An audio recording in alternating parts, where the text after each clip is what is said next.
জীবন থেকে ভুল মানুষ চলে গেলে কখনো কান্না করতে নেই, কখনো অসহায়তা হতে নেই। একটু ধৈর্য ধরে সঠিক মানুষটার জন্য অপেক্ষা করতে হয়। যে মানুষটা তোমাকে ছেড়ে চলে গেছে, সে মানুষটি কখনোই তোমাকে ধরে রাখার যোগ্যতা ছিল না, তাই সে মানুষটি তোমাকে ছেড়ে চলে গেছে। মেয়েদের প্রথম প্রেমিক হতে পারাটা ভাগ্যের ব্যাপার। তারা প্রথম প্রেমিককে সবটা উজাড় করে দিয়ে ভালোবাসে, কিন্তু মানুষটা হয় ভুল। আপনার জন্য অতিরিক্ত পাগল এমন কারোর সাথে ভুলেও প্রেমে জড়াবেন না, ভুল করেও না। ভালোবাসার কোনো মাপকাঠি নেই, সেটা আমিও জানি। তবুও বলছি, কারণ আপনার প্রতি তার ভালোবাসা দেখে আপনার ভালোই লাগবে, কিন্তু দিন দিন এটা আপনার কাছে বিরক্তিকর হয়ে দাঁড়াবে।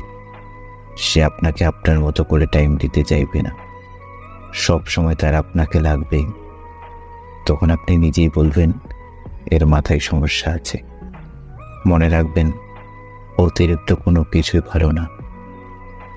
তুমি হাজার চেষ্টা করেও সবার মনের মতো হতে পারবে না, কিন্তু তুমি অন্তত তোমার নিজের মনের মতো হও। একটা পছন্দের তালিকা করো, আর সর্বপ্রথম সেখানে তোমার নাম লেখো। বিশ্বাস করাও নিজেকে তুমি দেখতে সুন্দর। বুঝতে শেখো, তোমার হাত ধরার মতো যোগ্য শক্তিশালী হাত সবার হয় না।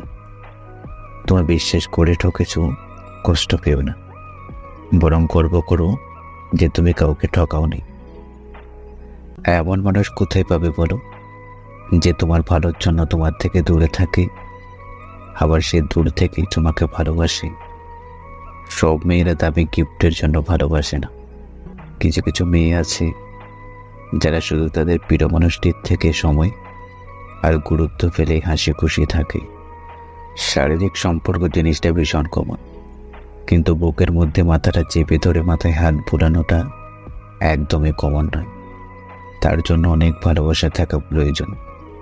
শারীরিক সম্পর্ক করার পূর্বে নিজের হাতে শাড়ি বা টপ টেনে খুলে ফেলাটা খুবই কমন, কিন্তু সেই হাতেই শাড়ির কুচি ঠিক করে দেওয়া বা ব্লাউজের সাথে শাড়ির আঁচলের পিন দিয়ে দেওয়াটা মোটেও কমন নয়। এটার জন্য অনেকখানি ভালোবাসা থাকা প্রয়োজন। শরীর প্রকৃত মানুষ অনেক পেয়ে যাবেন, কিন্তু ভালোবেসে যত্ন নেওয়ার মতো মানুষের বড়ই অভাব আজকাল। একটা কথা কি জানেন, আমার জীবনে একটা মানুষ এসেছিল, তবে সেটা অল্প সময়ের জন্য। সে নিজে থেকে এসেছিল, মিশেছিল, খুব ভালো একটা সম্পর্ক হয়েছিল। ঘন্টার পর ঘন্টা তার সাথে কথা হতো, হাজারো কাজের মাঝেও তার মেসেজের অপেক্ষায় থাকতাম। তার মেসেজ পেলে কেমন যেন ফ্রি হয়ে যেতাম। কি জানি সে কেন এসেছিল, হয়তো ভুল করে এসেছিল, তাই তো চলে যাওয়ার বাহানা খুঁজছিল, হয়তো সামান্য অজুহাত দেখিয়ে চলে গেলাম। মানুষটা যার সাথে ভালো থাকতে চায়, থাকুক না সে তার সাথে। শত হলেও একটা সময় সে আমার মানুষ ছিল, এখন না হয় অন্য কারো। বাধ্যতামূলক তো নয় যে সে সবসময় আমাকে ভালোবাসবে।